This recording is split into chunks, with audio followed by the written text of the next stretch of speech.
Hello kids. So si atian ani nimo, so gipadad-an ko og kanang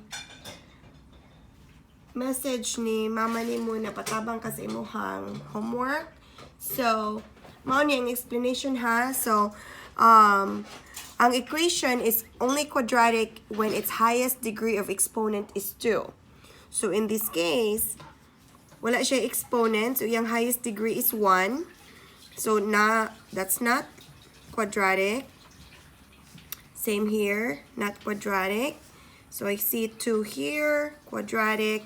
I see 2 here, quadratic. Now, if in case you have an equation such as 4x squared minus x cubed plus 5, this is not quadratic because its highest degree of exponent is 3. All right, so reason would be highest degree of exponent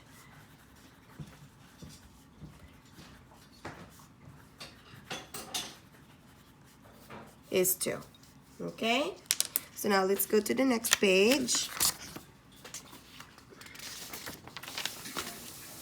All right, so it says here, identify whether the following situation illustrates quadratic or not quadratic. Justify your answer, representing each situation by a mathematical sentence. Okay, so the length of the swimming pool is 8 meters long.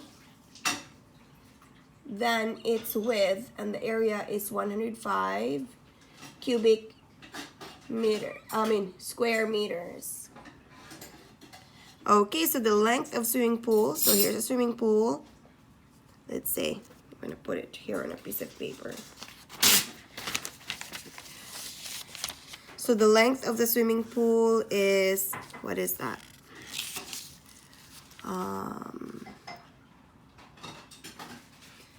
8 meters longer than the width. So if this is your width, then this is width plus 8 meters longer. So 8 meters longer. And then the area is 105 square meter. So yes, this is quadratic, okay? Edna paid at least 1,200 for a pair of pants and a blouse.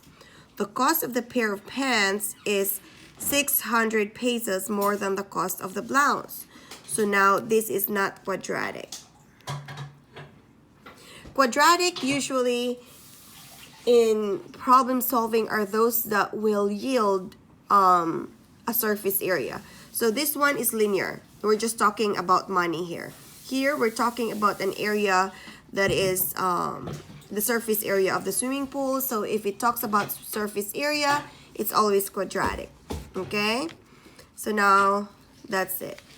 Okay, so you're supposed to have a mathematical sentence. So in this case, the area of the pool would be this times this. So then you will end up with W plus 8 times W. So you have to multiply W to each term. So then this is W squared plus 8 times W is 8W equals 0. I have to equate it into 0 because they want to change it into a mathematical sentence. A mathematical sentence is always in a form of an equation.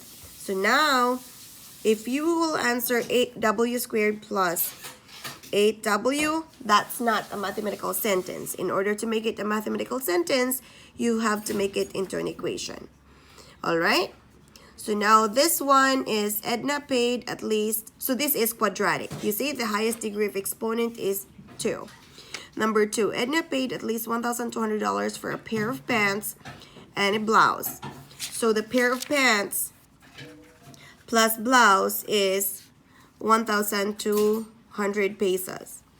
The cost of the pair of pants is $600 more than the cost of the blouse.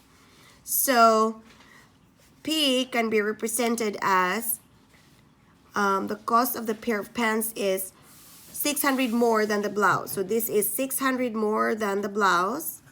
That's to represent P. So now this would be B plus 600. This is your P. Plus B is equal to 1,200. So now b plus b is 2b plus 600 equals 1,200. That alone is already a mathematical sentence, but if your teacher wants to simplify it, then you can solve the equation as, so this alone is a mathematical sentence. 2b plus 600 is equal to 1,200, which can be simplified as, I believe your teacher already taught you how to solve equations. So now you can simplify to 2b equals, well, actually you can solve 600 divided by 2, b is equal to 300.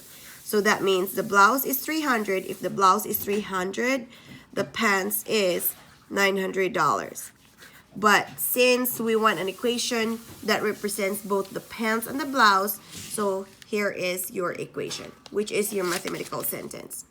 All right, so next question is write each quadratic equations in standard form.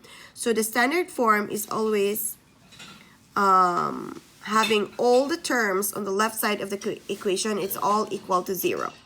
Then identify the values of a, b, and c. So in this case, your a is 3. Oh, sorry. Let's put it in standard form first. So this is 3x squared minus 27 is equal to 0. All you need to do is you move your, so from 3x squared equals 27. We want all the terms to be on the left side of the equation. So you're going to do minus 27 because of the subtraction property of equality. So then that will give you 3x squared minus 27 is equal to 0. So that's your standard form. And this one, I'm just going to do the shortcut here, Keith. All right, it's fine. I'll show the work. So this is 3x minus 2x squared equals 7. So that's what we're going to do is we're going to move everything on the left side. So minus 7. So 3x minus 2x squared minus 7 is equal to 0. Now, convention is you've got to arrange your terms from highest degree to lowest degree, going down to your constant. So now you're going to start with your highest degree of exponent, so including its coefficient, because that's the whole term. Negative 2x squared plus 3x, because 3x is positive, minus 7 equals 0.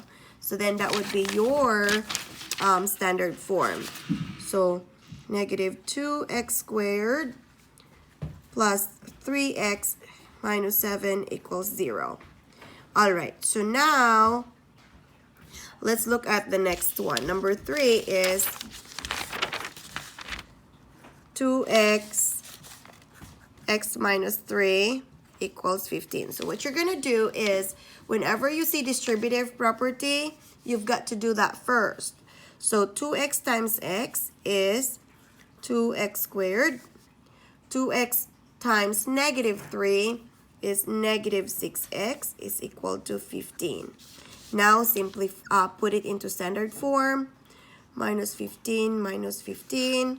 So it's 2x squared minus 6x minus 15 is equal to 0. So then that is your standard notation. So that would be 2x squared minus 6x minus 15 is equal to 0. All right? Now let's try the next one. The next one is x plus 3, x plus 4. And knowing our educational system here in the Philippines, most often teachers use the FOIL method. If in case your teacher is not using the FOIL method, you can also do the square. She probably has taught, or he probably has taught you this already.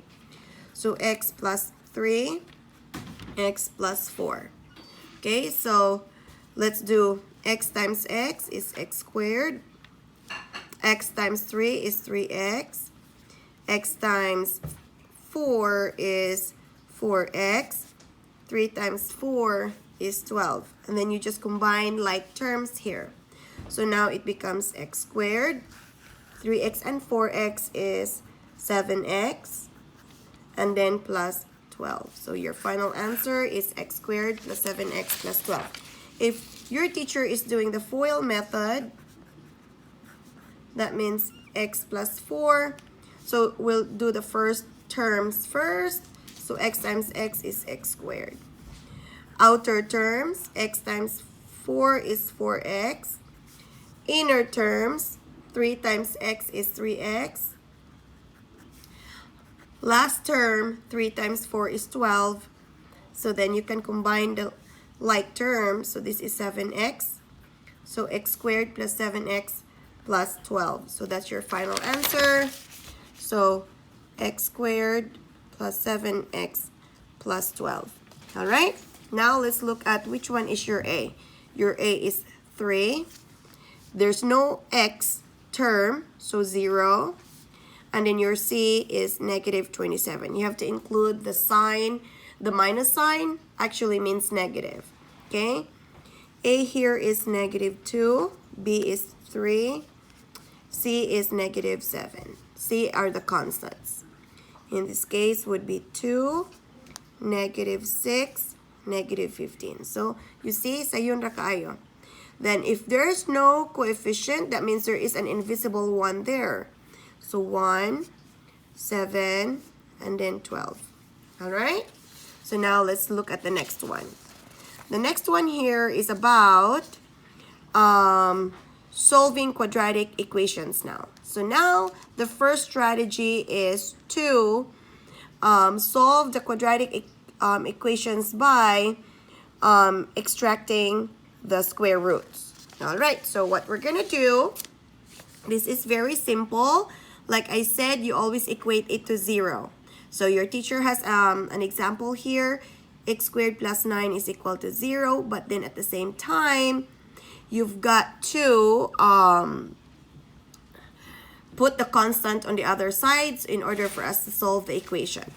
So let's solve your question number 1. All right.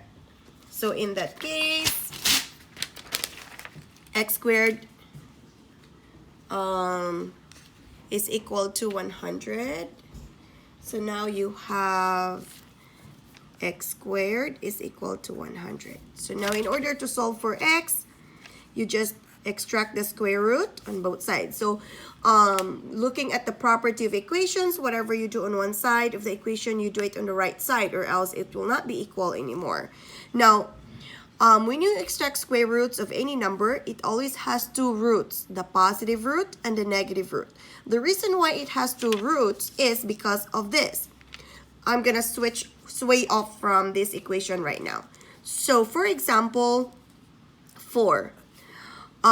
When you do the square, a number multiplied by itself will yield this perfect square. So a positive 4 can possibly come from a negative 2 times negative 2. It can also come from 2 and a 2, because negative 2 times negative 2 is 4. 2 times 2 is 4. So in other words, there are 2 ways you can obtain 4. Coming from a negative 2 times a negative 2, or coming from a 2 times positive 2. So that means there are 2 roots of your 4, the negative root and the positive root. All right, so in this case, when we look at this, what is the square root of 100? That gives you 10. So then that means you have a positive 10 and a negative 10. So when you extract square roots of any number, it always has positive and negative version. But if your teacher says, what is the positive root of a number? Then you just give the positive. If the teacher says, what is the negative root of a number? Then you just give the negative. But if the teacher says, what are the roots of the number? Then you give both, positive and negative. So in this case, the solutions are x is equal to positive 10, and also x is equal to negative 10. So solutions are 10 and negative 10. And you can write it in that notation. All right, now in this case, x squared minus 144. All right, so now all is equal to 0. So what you're going to do is you are going to do, you have to transfer this to the other side by doing the addition property of equation. So now you end up with x squared equals 144. Then you take the square root So x is equal to plus and minus 12. So the solutions are plus and minus 12. We can do it like that to even be more specific. Now in this case, we already have k plus 7 squared is equal to 289. So then you just simply extract the square root right away because your constant is already on the right side of the equation. So now take the square root, take the square root. So square root of 289 would be plus and minus 17. And then this is k plus 7. Okay, because doing the square root of a square is just undoing it. All right, so now you have, okay, I'm going to show you why it's like that here. For example, I have 4 squared, and then you take the square root of that. So what is 4 squared?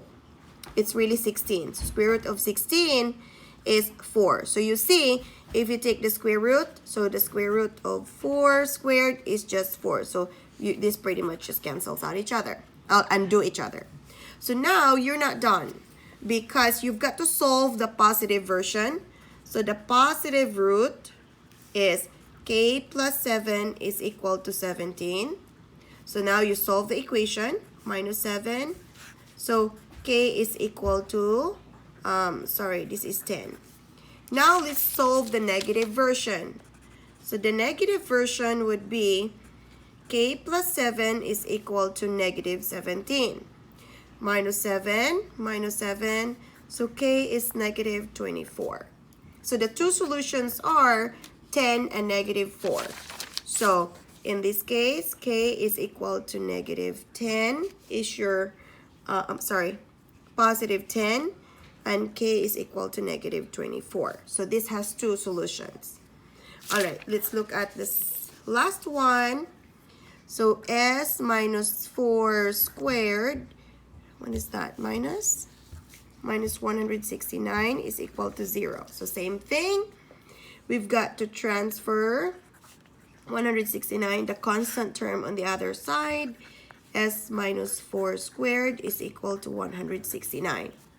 Now you take the square root on both. So s minus 4 is equal to 13. Plus and minus 13. So now let's solve the positive version. So the positive solution would be s minus 4 is equal to 13 plus 4 on both sides, s equals 17. So that's one solution. Now let's do the negative. All right, so now it becomes s minus 14 is equal to negative 13 plus 4 plus 4, s is equal to negative 9. So you have two solutions here. S is equal to negative 9 and s is equal to 17. So s is equal to negative 9 and s is equal to 17. And I believe this completes your day 1. Let me see. And I'm going to do a different video for day 2. All right. Oh, this is actually day 2. So now I'm going to do a separate video of day 3 because I don't want the video to be too long.